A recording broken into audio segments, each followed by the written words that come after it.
کہ وہ 30% جو ہے عید کی جو ٹرینیں خصوصی چلائی گئی ہیں ان پہ، اور جو نجی شعبے کے حوالے کی گئی ہیں وہ عید کے 1 یا 2 یا پہلے دن وہ 40% تک لیس کر کے پیسنجرز کو سہولت دیں گے ٹکٹ کی. لیکن یہ ٹکٹ پہلے ہی بک ہو چکے ہیں.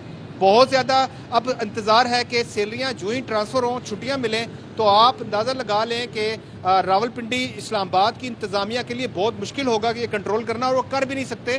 آر ٹی اے راولپنڈی اور اسلام آباد ٹریفک پولیس کی جانب سے کوئی اقدامات نہیں کیے جاتے. چلیں، زبردست زبردست. بس امید سب کو ہے یہی ہے کہ کسی طریقے سے جو سیلریز ہیں وہ وقت سے پہلے آ جائیں، تو یہ سب کا مفاد عامہ کا معاملہ ہے. بہت شکریہ آپ کا نواب، اور بابر خان ہمارے ساتھ موجود تھے. اور ظاہر ہے کہ وہ ٹائمنگز بھی ایسی آ رہی ہیں نا، پہلی 2-3، اور اسی میں بعض اداروں میں تو پہلے دے دی جاتی ہیں، بعض اداروں میں بعد میں. تو عید کے موقع پر یہ خیال کیا جاتا ہے کہ پہلے ہی ادا کر دیا جائے معاملہ. چلیں جی، اب ایک خبر شامل کر رہے ہیں ہم. IMF نے کہا کہ پاکستان کو کرنٹ اکاؤنٹ خسارہ کم اور تیل اور گیس کی سبسڈی میں کٹوتی ختم کرنا ہوگی. IMF کے ڈائریکٹر نے یہ کہا ہے کہ پاکستان کا کرنٹ اکاؤنٹ خسارہ 9 ماہ میں 13 ارب 2 کروڑ ڈالر پر پہنچ چکا ہے. نئی حکومت IMF پروگرام کے حجم اور مدت میں اضافہ چاہتی ہے. بالکل جی. اور اس کے ساتھ ساتھ پاکستان کو گزشتہ چند مہینوں سے کرنٹ اکاؤنٹ خسارے کے متعلق کم کرنے کی اہمیت پر زور دیتے رہے ہیں. IMF کے آفیشل نے یہ بھی تسلیم کیا کہ ملک کا کرنٹ اکاؤنٹ خسارہ تیل کے درآمدی لاگت میں اضافے کے باعث ہوا ہے.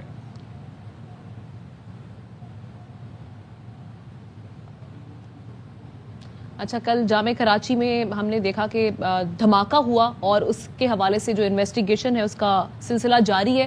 اس سے ریلیٹڈ ایک خبر یہاں پر شیئر کر رہے ہیں. دھماکے کا مقدمہ CTD سول لائن میں درج کر لیا گیا ہے. جامع کراچی میں جائے وقوع سے 2 ٹانگیں بھی ملی ہیں. مزید جان لیتے ہیں، سلمان لودھی ہمیں تفصیلات دیں گے. بتائیے گا جی. دیکھیں، مقدمے کا باقاعدہ ڈرافٹ تیار کر لیا گیا ہے. تحقیقاتی رپورٹ کو بھی اس میں حصہ بنایا گیا ہے. BD کی رپورٹ بھی حصہ بنائی گئی ہے، فورینزک کی رپورٹ بھی اس میں شامل کی گئی ہے. وقوع سے کئی ایسے حصے ملے ہیں جن کو فورینزک کا حصہ بنایا گیا. 17 کے قریب سیمپلز کا DNA لیا گیا ہے. 2 ٹانگیں ملی ہیں. ایک ٹانگ ایسی تھی جس میں لیڈیز جوتا پہنا ہوا تھا. ساتھ ہی جو پولیس کی رپورٹ ہے اس میں یہ بھی کہا گیا ہے کہ دہشت گردی کی دفاعت کے تحت اس میں درج ہونے والے مقدمے میں کلدن تنظیم نے سوشل میڈیا کے ذریعے اس کی ذمہ داری قبول کی ہے. باقاعدہ کچھ افراد کے نام بھی شامل کیے گئے ہیں. CTD سول لائن میں اس واقعے کا مقدمہ درج کیا گیا ہے جس میں انسداد دہشت گردی کی دفاعت شامل کی گئی ہیں.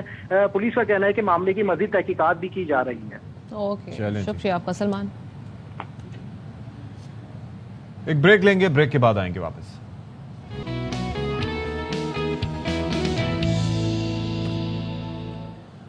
آل رائٹ جی، تو اب ہمارا وہ وقت آ چکا ہے. سب سے پہلے آپ سب کو السلام علیکم. آپ کو یاد ہوگا کہ میں کس لیے آپ کو سلام کر رہا ہوں.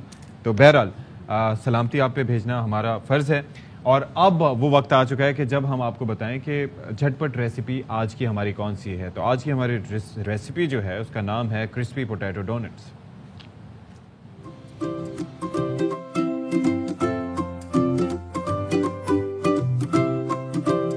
آج کی ہماری ریسیپی ہے کرسپی پوٹیٹو ڈونٹس. آلو بوائل 4 عدد. آلو کو میش کریں گے اچھے سے. لال مرچ پاؤڈر 1 ٹیبل اسپون. نمک حسب ذائقہ. کالی مرچ 1 ٹیبل اسپون. لہسن powder 1 table spoon. Chicken powder 1/2 table spoon. سفید زیرہ 1 ٹیبل اسپون. پیاز چاپڈ 1 عدد. ہرا دھنیا چاپڈ 1/2 کپ. اب اچھے سے مکس کریں گے. کارن فلور کے 2 ٹیبل اسپون شامل کریں گے. پھر سے مکس کریں گے اور اس کے ڈونٹس بنا لیں گے.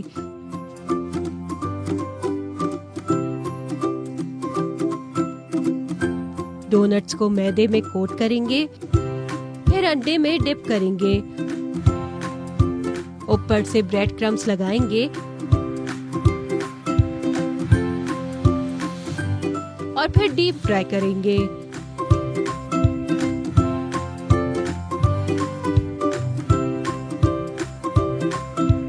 ڈونٹس کو پلیٹرز میں رکھیں گے اور پھر گارنش کریں گے سوس اور کیچپ کے ساتھ. لیجیے، ہو گئی آپ کے مزیدار پوٹیٹو ڈونٹس تیار. واہ بھائی، زبردست، مزہ آ گیا دیکھ کے.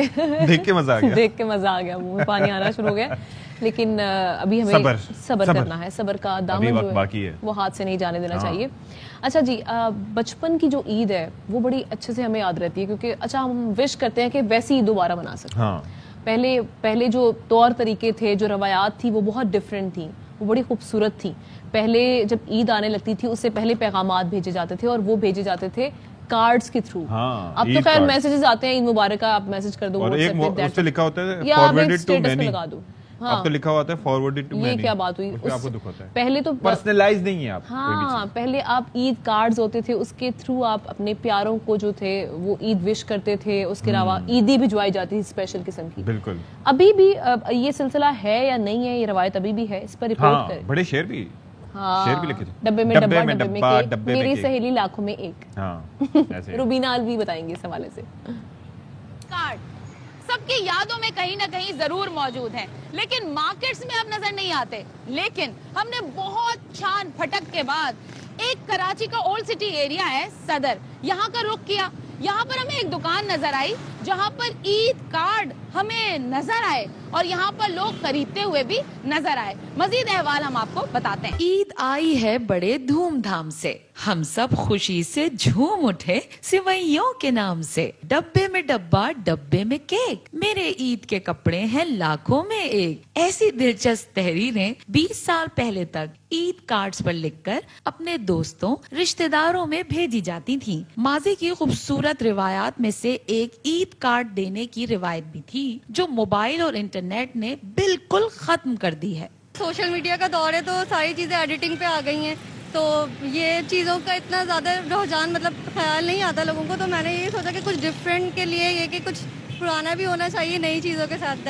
اس سے ایک فیلنگز بھی آتی ہے, جیسے کہ سوشل میڈیا ایپ تو آپ ایک پوسٹ ڈال دیں گے, سب لوگ دیکھ لیں گے آپ, بٹ ایک ہوتا ہے اسپیشلی کسی کو دینا, تو وہ اس سے زیادہ اچھا لگتا ہے. پردیس میں رہنے والوں کو عید کارڈز ارسال کرنے کا مقصد انہیں عید کی خوشیوں میں شامل کرنا ہوتا تھا, تاکہ انہیں اپنے پیاروں کے ساتھ عید نہ منانے کا ملال تھوڑا کم ہو. ہمارے آبا و اجداد اپنے گھر والوں کو دیتے تھے, اپنے پڑوسیوں کو, رشتہ داروں کو دیتے تھے, تو کافی چیزیں ان کو اس سے محبت آپس میں بڑھتی ہے. ہر کوئی جو ہے نا موبائل پہ اور واٹس ایپ پہ چلا گیا ہے, تو ہم ابھی تک اسی چیزوں میں رکھیں. یہ کارڈ دینے سے محبتیں بڑھتی ہیں. جو روٹھے ہوئے ہیں ان کو عید کارڈز بھیج کر یہ پیغام بھیجا جاتا تھا کہ بھائی برا نہ مناؤ, گلے شکوے سب بھول جاؤ, مل کے عید مناؤ. یہاں پر 20-25 سال پہلے جو روایت تھی آپس میں لوگوں کو عید کی خوشیوں میں شامل کرنے کی, عید کارڈ کے توسط سے وہ روایت آج بھی یہاں پر زندہ ہے. لوگ یہاں پر عید کارڈ خرید رہے ہیں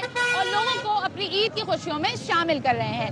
کیمرہ مین نعمان شیخ کے ساتھ روبینہ الوی, ARY نیوز کراچی. کیا بات ہے جی, پرانی یادیں تازہ کر دی روبینہ الوی آپ نے. اور اس وقت کارڈز طرح طرح کے 3D کارڈز اپنے ہوتے تھے, پھر وہ اس پہ قبلے کی تصویریں بھی ہوا کرتی تھی. لیکن ایک چیز مجھے کہیں پہ کسی پہ گلاب بنے ہوتے تھے, کسی میں کوئی تیر بنا ہوتا تھا.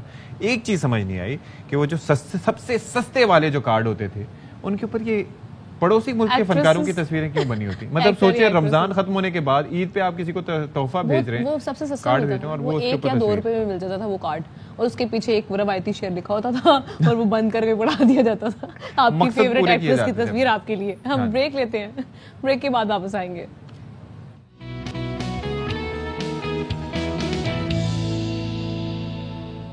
آلرائٹ جی, ایک بریکنگ نیوز یہاں پر آپ تک پہنچا رہے ہیں. وہ یہ ہے کہ وزیر داخلہ رانا ثناء اللہ کراچی میں چینی قونصلیٹ پہنچے ہیں, اور رانا ثناء اللہ کے ہمراہ مراد علی شاہ, مرتضی وہاب اور دیگر بھی موجود ہیں. ارباب چانڈیو سے اس ملاقات کا احوال جانتے ہیں. جی ارباب. جی, اس وقت وفاقی وزیر داخلہ رانا ثناء اللہ کراچی پہنچنے کے بعد چائنیز قونصلیٹ جنرل کے آفس میں پہنچ چکے ہیں, اور اس وقت تو ان کے ہمراہ صوبائی کابینہ کے اراکین, IG Sindh police, additional IG اور دیگر موجود ہیں. جبکہ دوسری جانب چائنیز قونصلیٹ جنرل اور ان کے جو اسٹاف کے لوگ ہیں وہ یہاں پر موجود ہیں. سب سے پہلے رانا ثناء اللہ نے چائنیز جو قونصلیٹ جنرل ہیں ان سے اس واقعے پر جو کہ کل ہوا تھا یہاں کراچی یونیورسٹی میں, اس پہ گہرے دکھ کا اظہار کیا, اور انہوں نے بتایا کہ پوری قوم اس واقعے پر رنجیدہ ہے. انہوں نے اس موقع پر وزیر اعظم پاکستان شہباز شریف کا خصوصی پیغام جو کہ یکجہتی کے طور پر تھا وہ بھی پہنچایا, اور اس موقع پر انہوں نے یہ کہا